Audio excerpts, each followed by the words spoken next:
Explore natin ang Rio de Siete Island Resort. Ito yung pinakaunang swimming pool nila.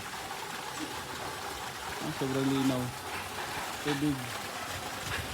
Then may ilog dito na maliit. Yan.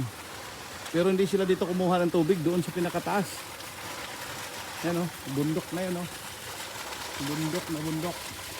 Pero sa pahan nila ng community din. May ano din doon swimming pool, pero yung mga tubo lalaki o. Hanggang doon yung pinakabundok daw.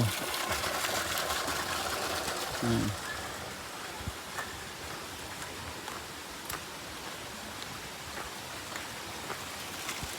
Grabe yung extension nila dito.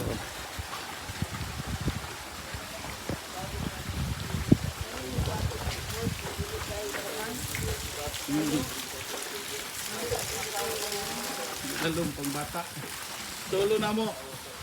Solo namin ang resort na ito ngayon dahil weekdays.